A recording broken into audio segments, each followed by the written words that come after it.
Hey everybody, check out this ooey gooey chocolatey delicious mess called hot s'mores dip. Alright, we're going to make this here today.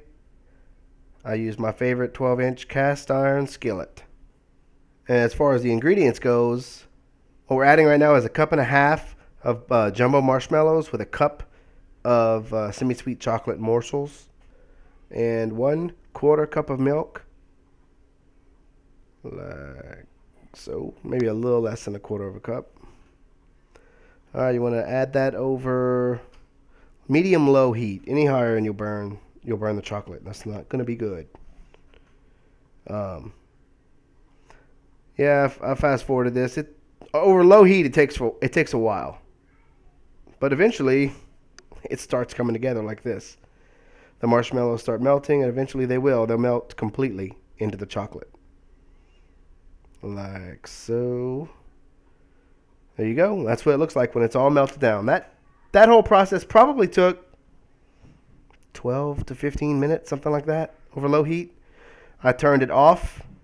Now I'm adding the rest of the bag of marshmallows. I started off trying to make it look real pretty, but then toward the end I just started making it all fit in the pot. Turn them sideways, whatever you gotta do. Alright, next place under the broiler at 500 degrees for 90 seconds or until the tops are golden brown and delicious. Like this. It took about 90 seconds, maybe a little longer. Make sure you get the pot really close up to the broiler, just to get that direct heat to really brown the marshmallows really good. And this is what it looks like, and it was great. Just served with graham crackers, as you see in the very top left-hand corner. This is a sideways shot of it. Just absolutely delicious. So I'm going to start by saying thanks for watching my video. If this video helped or you want to see me cook anything else, please subscribe.